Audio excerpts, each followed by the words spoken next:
Some say sunshine is overrated. I'd argue there's something poetic about grey skies, winding roads and the rhythmic tap of rain on your window.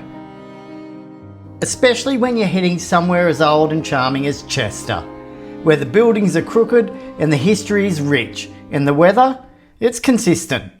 Nestled near the border of Wales, about a 60-kilometre drive from Manchester, this corner of England feels less like an action film and more like a period piece. Quiet lanes, open fields, and that unmistakable sense that you've left the present behind somewhere on the motorway. And then, there it is, Chester. A city that's worn many hats over the past 2,000 years. Roman fortress, medieval market town, and modern day tourist magnet. Morning guys, today we are in Chester in the UK. And in good old UK style, the weather is crappy. It's windy, it's cold, and it's raining. Before Grosvenor Bridge ever touched a river, it looked like this, a carefully crafted model used to test the design. The real thing opened in 1833, claiming the title of the longest single-span stone arch in the world. From the car park, it's a short walk, uphill of course, towards one of Chester's more imposing corners. These columns don't exactly whisper welcome. They were built to impress or to intimidate, possibly both. And there she is, Queen Victoria herself, crown, sceptre and the full Latin treatment, Victoria Dei Gratia, by the grace of God. The castle itself is closed, probably something I should have checked before coming, so I wander off down towards the village.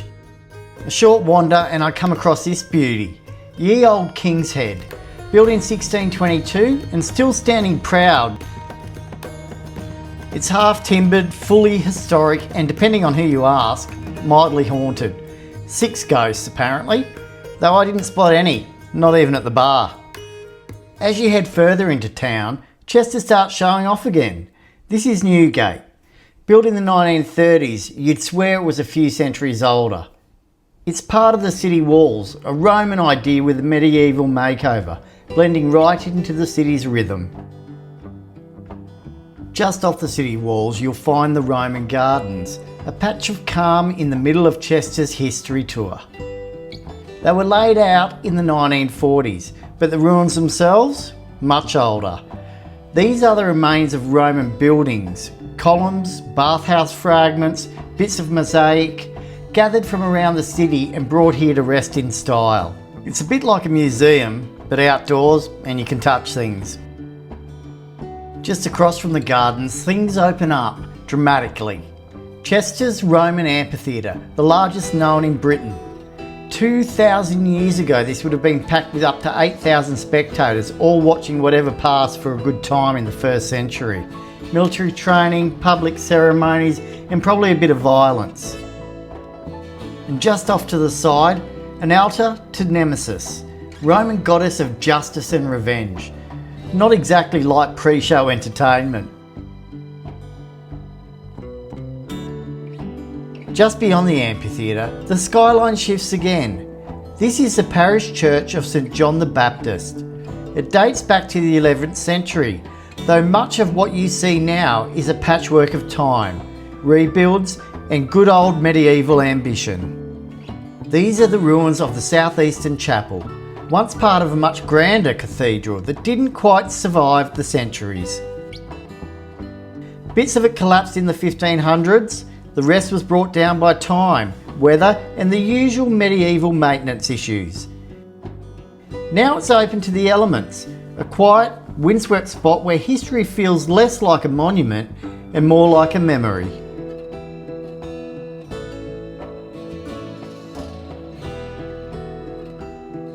Climbing the stairs of the wall at Newgate, a Roman route with a medieval view, and from up here, the amphitheatre feels even more like a stage set left behind by time.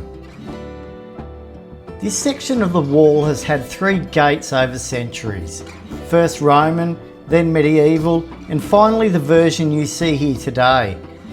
Each one built as the city grew, rebuilt when it needed to, and left behind just enough clues to keep archaeologists busy. Up ahead, the Eastgate Clock, built in 1899 to mark Queen Victoria's Diamond Jubilee, a royal milestone marked with one of the most recognisable features in the city. It's said to be the second most photographed clock in the UK after Big Ben, which is tough competition to be fair.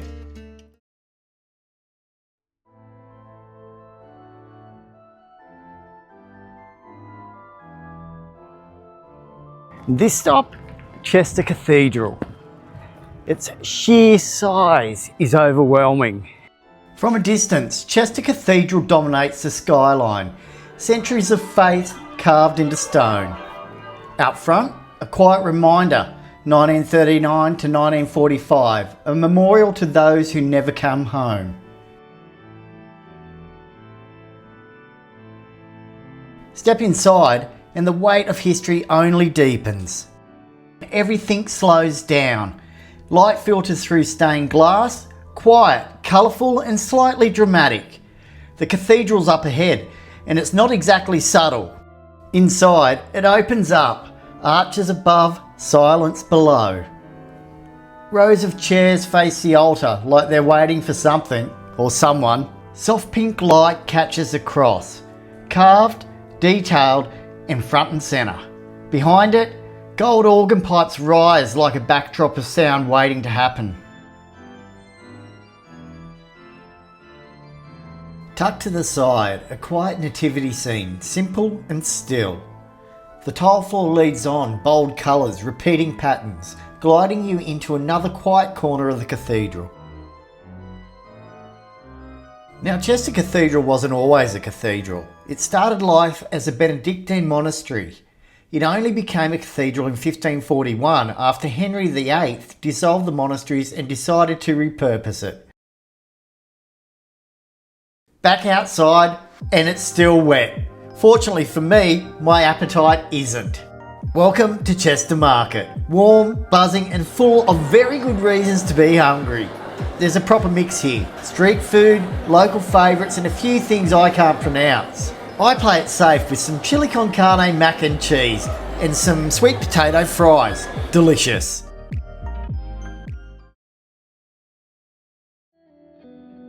A short wander brings me to Abbey Square. Peaceful, proper and lined with houses that look like they all came with a title. It was once home to cathedral clergy. Now, a bit quieter, bit leafier and probably a bit expensive.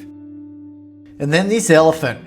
A nod to Chester's old trading days when ships brought back silk, spices and the odd bit of inspiration. This is Chester's main shopping street. Busy, historic and built on 2 levels. We're on the ground for now, but we'll head upstairs next. Walking the rows above the shops, watching the streets from a medieval balcony. Not a bad way to see Chester really. Back on street level, heading once again towards Chester's most photographed landmark, the Eastgate Clock. It's one of those structures that looks good from every angle. A few birds circle overhead, clearly not camera shy, and it adds to the drama. Passing underneath, there's a real sense of stepping through time. And just like that, I'm back where I started, up on the wall with Chester unfolding around me one last time. One last stretch along the wall heading towards the river.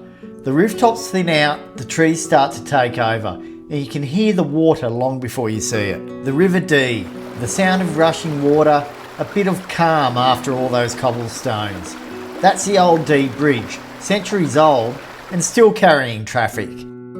Still walking the wall, admiring the scenery and the town down below. And look, ducks. I thought they were all in Manchester.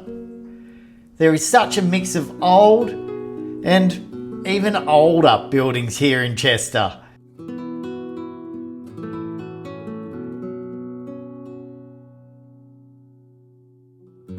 And there's the castle tower. Looks great from down here. Shame we couldn't get in, but at least it's photogenic from a distance, I guess. And the castle walls. Solid, weathered and still standing after centuries of storms, sieges and tourists with backpacks. And that's farewell to Chester for today. It was a little washed out, but we still had fun. I hope you enjoyed. Keep adventuring, keep exploring. Your next destination, sunny Deano away. Catch you later, guys.